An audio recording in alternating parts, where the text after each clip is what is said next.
Quiero dar un agradecimiento especial a todos ustedes por seguir pendientes del material que periódicamente estamos compartiendo en este canal.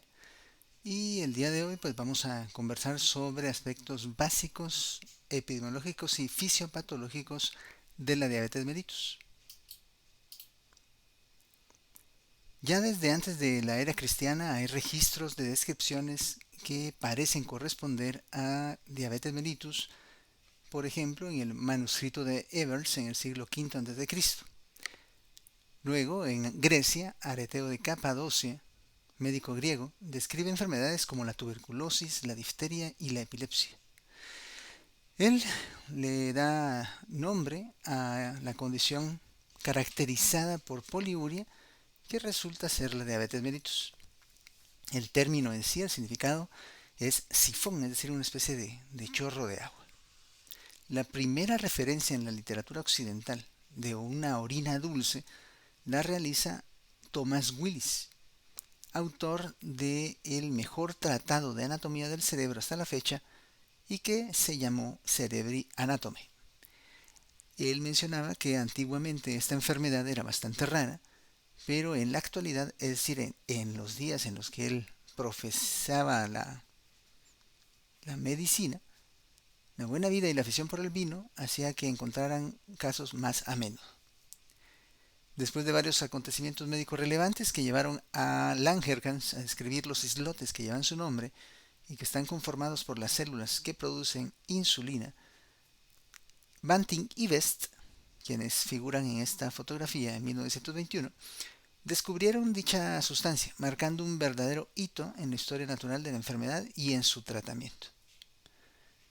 Y la historia continúa y seguirá con los avances que se han logrado en la terapéutica y en el entendimiento de la fisiopatología de la enfermedad. Empecemos mencionando que desde el punto de vista funcional, el páncreas se divide en dos: exócrino, cuya función principal tiene relación con la digestión de los nutrientes, y endocrino, que es el centro de nuestra atención el día de hoy, sobre todo por su relación con el metabolismo. Acá debemos recordar que las células que conforman el islote pancreático son las células alfa, encargadas de producir glucagón, las beta, encargadas de producción de insulina, las delta de somatostatina, las epsilon, que producen grelina, y las células PP, encargadas de producir polipéptido pancreático. Precisamente acá vemos una fotografía por microscopio electrónico en la cual las células que vemos rojas corresponden a las células beta productoras de insulina, y asimismo podemos ver células alfa y células delta. ¿Cómo está conformada la insulina? Dicha sustancia tiene 51 aminoácidos en su estructura, distribuidos en dos cadenas peptídicas: la cadena AL con 21 aminoácidos y la cadena B con 30 aminoácidos, conectadas a su vez por dos puentes disulfuros.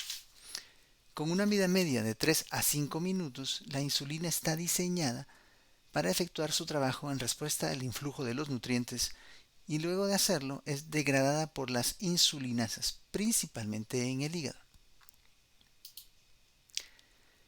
Justamente aquí vemos una esquematización de la estructura bioquímica de la insulina, donde podemos observar también a la proinsulina y al péptido C unidos por los puentes disulfuro.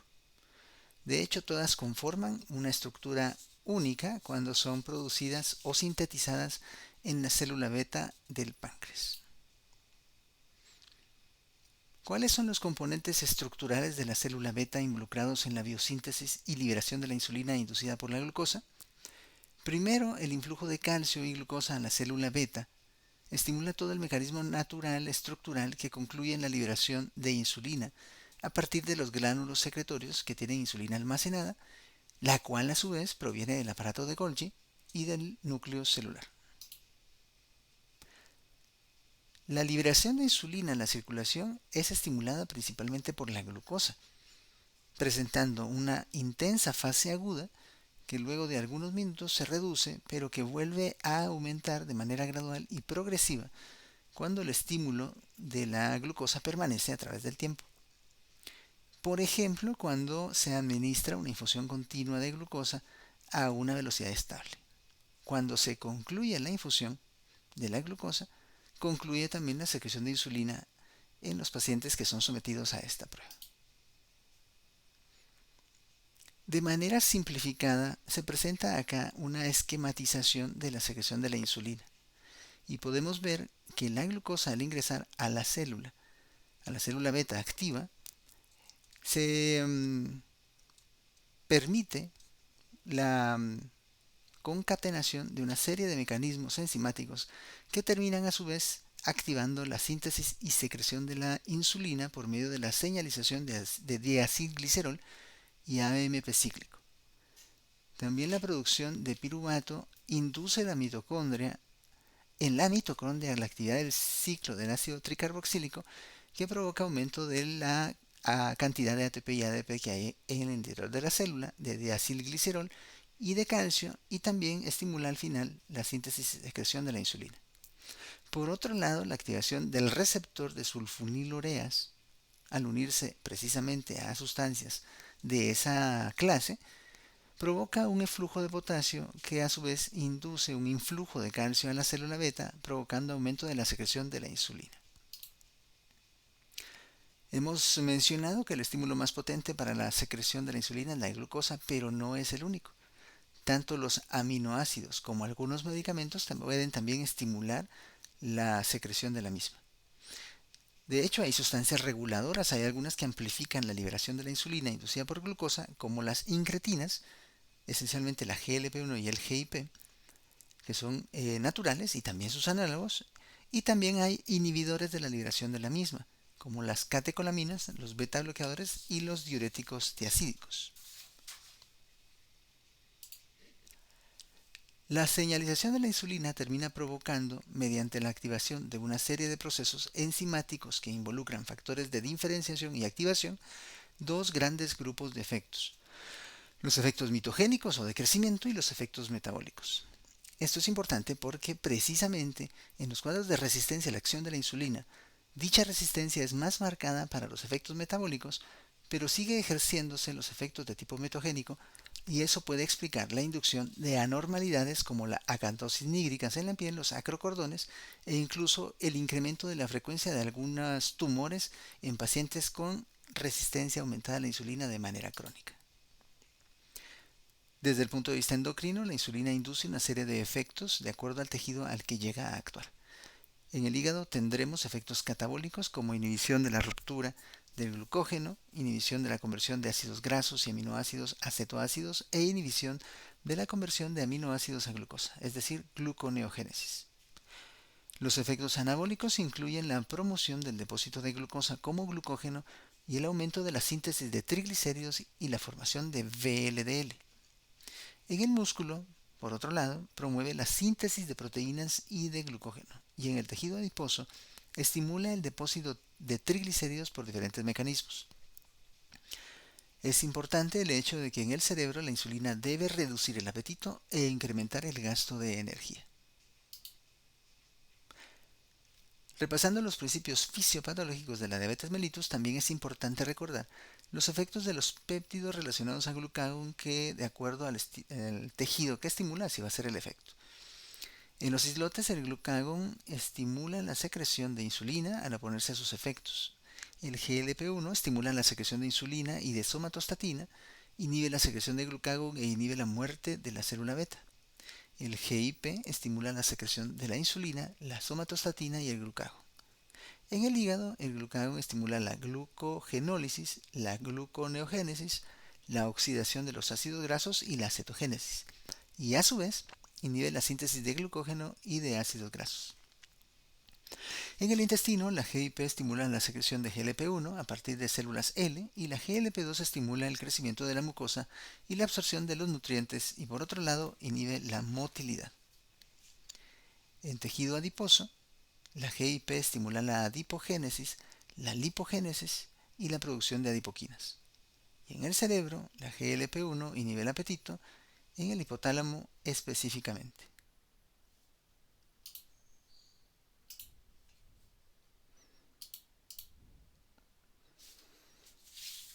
Debemos recordar que la diabetes es una especie de síndrome clínico, caracterizado del efecto que tiene la hiperglucemia sobre el organismo, ya sea por deficiencia de insulina o por deficiencia de la acción de la misma sobre los diferentes tejidos del cuerpo.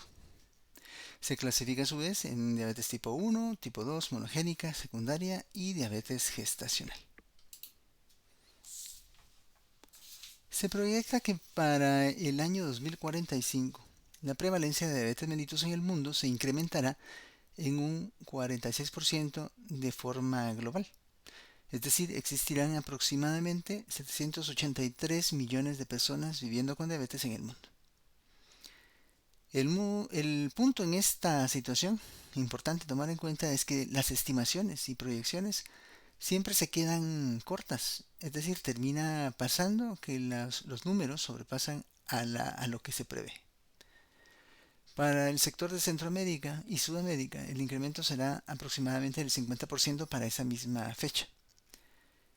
Y de esta manera existirán 49 millones de personas con diabetes en la región. Y así respectivamente en todas las regiones del planeta Tierra la prevalencia aumentará de manera importante. Incluso pues vemos acá como en África el incremento será de 134%.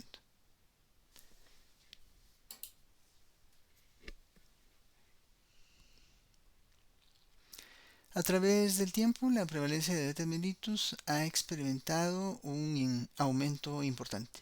Solamente desde el año 2000 al 2021 prácticamente se duplicó, pasando de 4.6% a nivel global a 9.8%, estimándose que para el año 2045 la prevalencia será aún mayor, llegando hasta el 11%, aunque ya hay reportes en algunas regiones del planeta, incluido nuestro país, que sobrepasan dicha cifra. Para el 2021, el 32.6%, o sea, uno de cada tres personas entre 20 y 79 años de edad, falleció por alguna situación relacionada directa o indirectamente con la diabetes mellitus, dando cuenta de cerca de 7 millones de muertes en todo el mundo.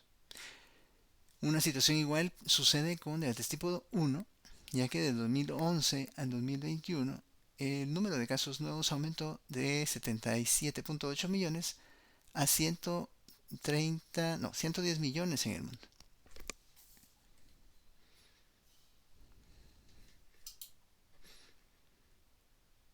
Y el gasto económico en situaciones relacionadas con diabetes mellitus también seguirá aumentando hasta llegar a más de $1.000 millones anuales en el mundo para el año 2045. En Centro y Sudamérica, el incremento de la prevalencia de casos ha ido en incremento también importante desde el año 2000, cuando se reportaba una prevalencia del 3.7%, hasta más de 8% en 2021. Pero se prevé que también aumentará a casi un 10% para el año 2045. Sin embargo, ya también se reportan prevalencias mayores de país a país. Por ejemplo, pues ya mencionábamos el caso de Guatemala. Guatemala, de pasar de prevalencia menor del 4% en los años 70 del siglo pasado, pasó a tener ya un reporte para este año 2023, según datos del Banco Mundial, en 13.1%. De hecho, si tomamos como fuente otros datos como la Encuesta Nacional de Salud de 2015, se reportan prevalencias de más del 30%, aunque esto en reportes de población eminentemente urbana. Pero sí hay un incremento muy importante. El problema no es solo que el número de personas afectadas se haya incrementado, sino que, pues, además, no solo eso, sino sigue en aumento. Y también el hecho de que, a pesar de que contamos con avances importantes en cuanto al abordaje y tratamiento de los pacientes con diabetes, el número de casos que aumenta incrementa también la morbimortalidad en todo el mundo y se constituye en la actualidad en la novena causa de muerte a nivel global, y también pues como una causa importante de complicaciones. Si hablamos de complicaciones macrovasculares, la mitad de los pacientes con diabetes mellitus va a tener algún tipo de complicación de esta índole, y por lo menos un cuarto, o sea, uno de cada cuatro pacientes va a presentar complicaciones microvasculares o va a sufrir de enfermedad diabética renal.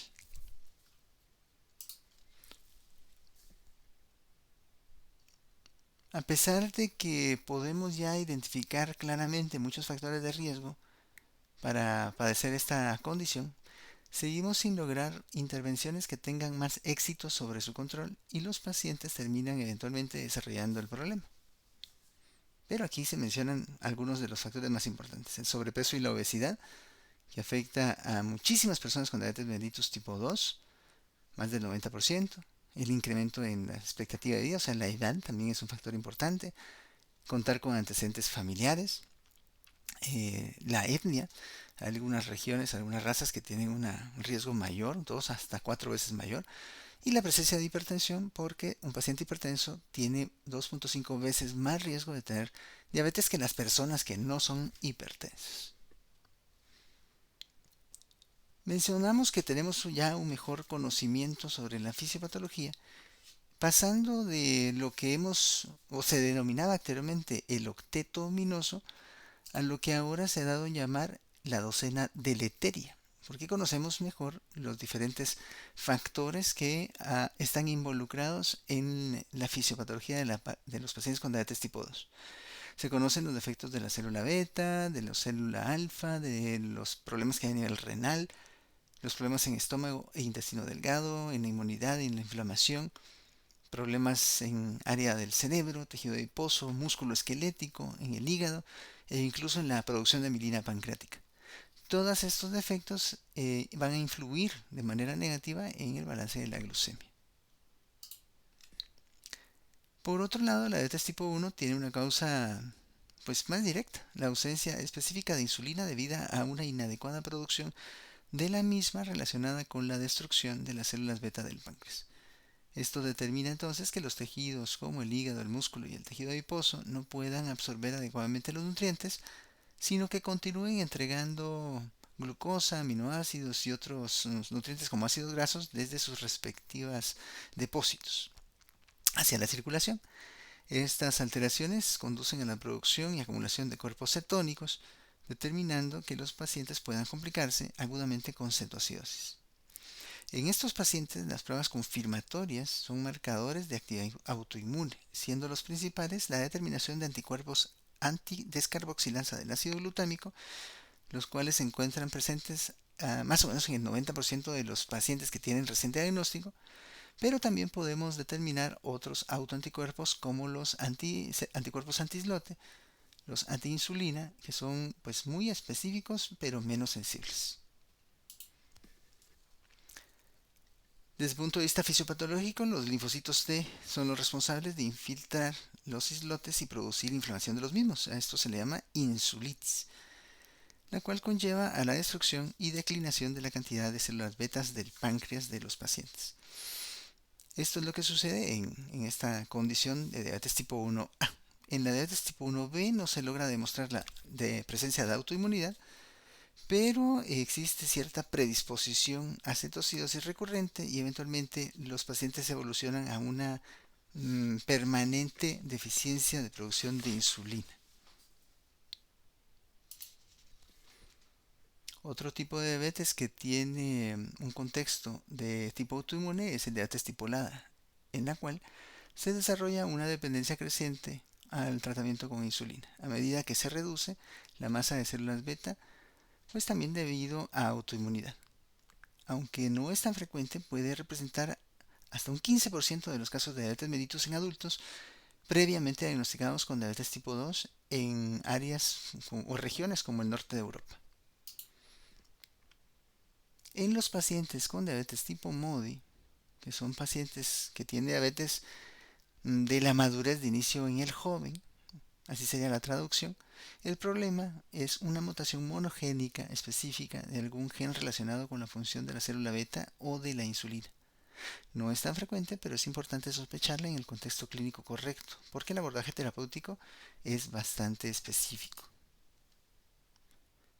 Existen muchas otras formas de diabetes mellitus mencionadas o relacionadas con mutaciones enfermedades de la mitocondria, problemas neonatales, alteraciones del metabolismo de los lípidos, endocrinopatías, medicamentos, infecciones, autoinmunidad distinta a la diabetes tipo 1, que dependen de los efectos metabólicos hormonales de dichas condiciones y cuyo manejo debe ir de la mano con el manejo de la patología de base y que seguramente van a discutirse a más profundidad en algún otro momento en este mismo canal. Para terminar y a manera de resumen, debemos mencionar que la epidemiología de la diabetes mellitus guarda una relación estrecha con la evolución de las condiciones de vida, trabajo, actividad y otros factores en el ser humano. Se debe tomar en cuenta que al paciente hay que evaluarlo de manera integral en todos sus procesos que puedan afectar para que se aborden de manera correcta, buscando precisamente que el descontrol no sea una constante y que de esa forma podamos evitar que los pacientes desarrollen complicaciones. Es decir, la detección temprana y la visión preventiva deben siempre ser nuestra prioridad en estos casos. De esta manera concluimos y, como les decía al principio, agradezco su atención y el seguimiento a los temas que estamos compartiendo en el canal. Hasta la próxima, les envío un caluroso saludo.